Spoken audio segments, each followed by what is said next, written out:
go. All right, so you've given us a script this time. The dialogue transcript for American Gangster Frank Lucas, right? The real life Harlem gangster who built like this huge drug empire. Yeah. And you want to know how authentic it is? So let's dive into this script, shall we? Well, it's interesting how the script starts, with Bumpy Johnson's funeral. This isn't just some random death.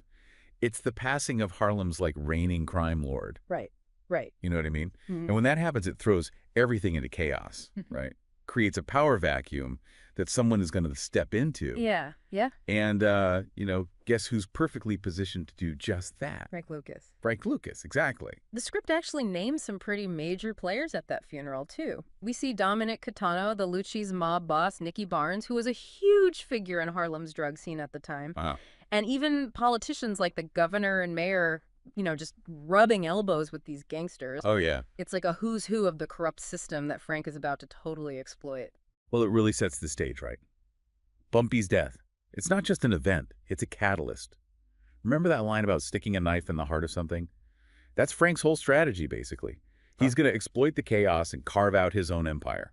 And he does it in such a, unexpected way. The script shows how people underestimate Frank. Yeah. They mock his clothes, his demeanor. He doesn't fit the mold of your typical flashy gangster. Right, but that's his strength. He's a businessman at heart. Just happens that his business is heroin. Yeah. He cuts out the middleman. Buys direct from the source in Southeast Asia. Emphasizes quality control.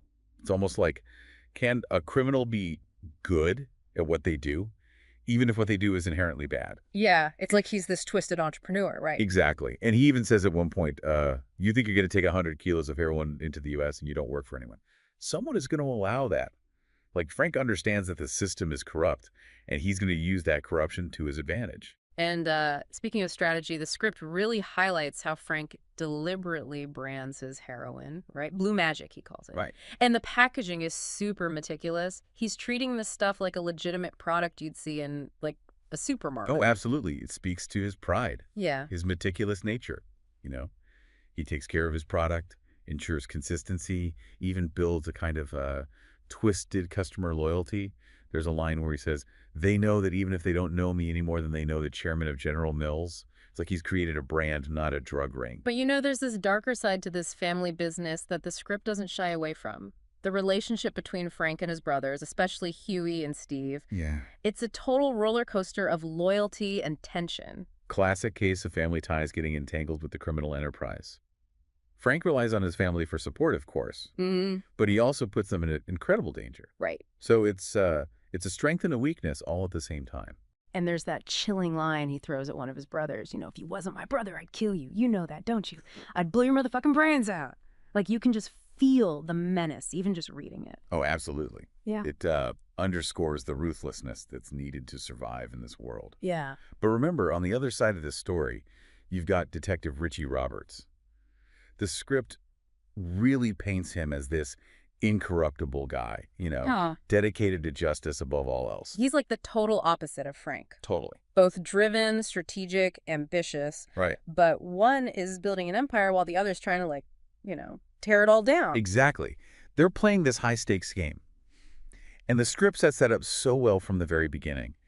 There's that scene where Frank's associate asks Richie about his honesty. He says, I heard a story about you that you found $1 million in unmarked cash and gave that shit back. Is that true? Yeah, right away we see that Richie is the complete opposite of the corrupt system that Frank thrives in. It creates this awesome cat and mouse dynamic that just pulls you in. And then looming over all of this is the Vietnam War, more than just a backdrop, wouldn't you say? Oh yeah, absolutely. It's woven into the fabric of Frank's entire operation. Heroin use among American soldiers in Vietnam was rampant, and Frank exploits that. He uses military transport planes to smuggle his product. That's where the script gets really chilling. It's not just about crime anymore. It's about a war supposedly fought for freedom. Bro, I checked out your fueling shorts the is very dope how thing you that's create stuff destroying cool lives back ASF. home. Layers of hypocrisy and moral compromise. Yeah. And there's that line that really captures it. Opium plants are hard enough to outlive any war. They'll still be here long after the troops have gone.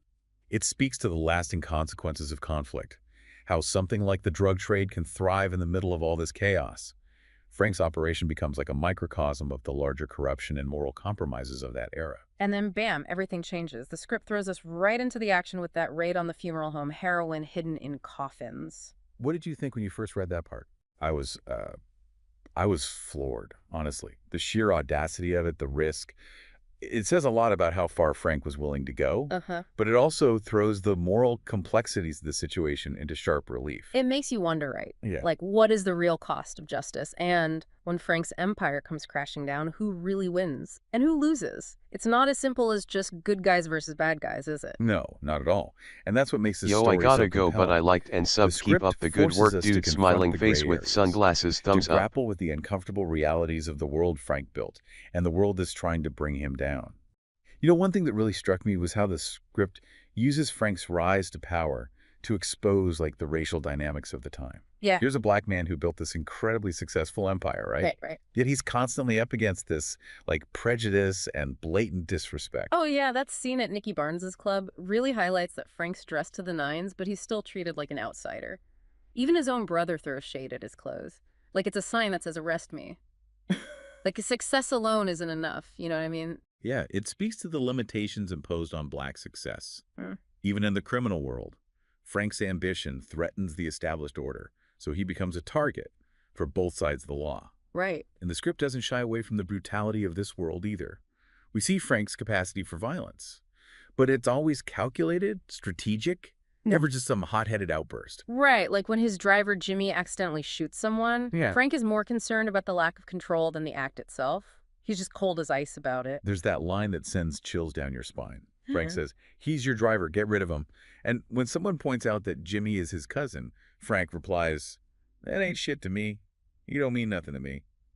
It's brutal, but it reveals a lot about his character. He's completely shut off his emotions, putting his business above everything else, even family. Right. Almost like he's adopted the ruthless pragmatism of the Italian mafia, but he's still operating outside of their system, you know? And that creates friction. Yeah.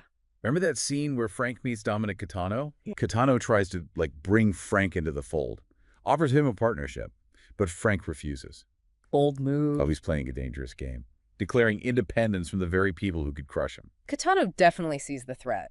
He compares Frank to a young Muhammad Ali going up against a seasoned pro. He says, this will be like a kid out of the Olympics. That's going to be Ali in like 3. It's almost a backhanded compliment, right? Yeah. Acknowledging Frank's power, but still kind of underestimating him. Comparing Frank to Ali is genius, though, because it highlights how Frank, like Ali, is this disruptive force. He's challenging the established order, not just in the criminal world, but in a society where black success is often met with resistance. And the script shows us the double-edged sword of Frank's success. He's courted by celebrities. He's at ringside for the fight of the century. He buys his mother a mansion. He's living the American dream, but it's this twisted, blood-soaked version of it. But while Frank is building his empire, Richie Roberts is meticulously building his case. Chipping away at the foundation. He's obsessed with taking Frank down, even if it means sacrificing his career, his personal life. The script doesn't just focus on the gangsters. It shows us the cost on the other side of the law, too. Exactly. Richie's marriage is falling apart. He's losing custody of his son. He's fighting for justice, but his own life is crumbling around him. It adds another layer to their rivalry, don't you think? Oh, absolutely. They're both driven, ambitious, willing to make sacrifices, but their goals are fundamentally at odds. One is building an empire on the suffering of others, while the other is trying to dismantle it, even if it means fighting a system that's rigged against him. It's like they're two sides of the same coin, driven by their own codes of ethics, and the stakes just keep getting higher as the story unfolds. The script really amps up the tension with the attempted hit on Frank's wife, and the FBI warning Richie about a contract on his life. It feels like the walls are closing in on both of them. And then there's that moment where Frank just explodes in anger. Realizing he's losing control, everybody's strung out, he yells, the more you give them, the more they want. They expect more, give more, and they want more. It's like this glimpse behind the mask, you know? A moment of raw vulnerability. Yeah, it's powerful. You see that the empire he built might actually be consuming him. Yeah. And then, almost like a mirror image of Frank's impending downfall, we have the fall of Saigon, the evacuation of American troops, the chaos, the desperation. It foreshadows what Frank is about to experience. It feels inevitable at that point, right? Yeah. The war is over, the game is changing, and Frank's empire is built on a foundation that's crumbling beneath him. Mm. Even his connection in Vietnam, his cousin Nate, tells him straight up, "It's done. Everybody going home, baby. Give peace a chance." But Frank is blinded by his success. He can't even imagine a world where he loses. So he doubles down, demands more heroin, even though the supply lines are drying up. Classic hubris. It all leads to that crazy sequence at the funeral home. It's like watching a train wreck in slow motion. You know it's coming, but you can't look away. Those coffins, those young American soldiers who died in Vietnam, they become these unwitting pawns in Frank's operation. It's a powerful and disturbing image. It forces us to confront the true cost of Frank's ambition. Mm. You know, these coffins represent the human toll of the drug trade, the lives lost, the families destroyed. And for Richie, this is his turning point. He's finally got a smoking gun, but it's come at a price. He's desecrated these coffins. He's facing backlash from his superiors. He's crossed a line, and there's no going back. He's become as obsessed with bringing Frank down as Frank is with his empire. It sets the stage for their final showdown, the courtroom drama where these two forces finally collide. A battle of wills, a clash of ideologies, all playing out in a courtroom. Frank represents the allure of power and wealth, while Richie embodies the pursuit of justice, no matter the cost. And the script doesn't give us any easy answers. It leaves us grappling with the moral ambiguity, the shades of gray that color this world. It's the kind of story that stays with you long after it's over. Makes you question the choices we make, the compromises we accept, and the consequences that ripple outward from our actions. Man, those courtroom scenes in the script, they're electric. You see Frank's charisma, his defiance, but you also see Richie's unwavering commitment to justice. Yeah, it's like the whole script has been leading up to this point. The tension is so thick you could cut it with a knife. It's not just about taking Frank Lucas down. It's about exposing the whole corrupt system that allowed him to thrive. And Frank, he tries to play the victim, right? He talks about the racism he faced, the violence he saw growing up, almost like he's trying to justify his actions. Yeah. He even says that he took care of Harlem, implying that his drug empire was like some kind of service to the community. But then Richie hits him with this, gut punch. He reminds everyone of the real cost of Frank's empire. He says, "I got hundreds of parents of dead kids addicts who OD'd on your product." That brings everything back to the human toll, right? All those shattered lives left behind. And just when you think you know how this is going to end, Frank throws a curveball.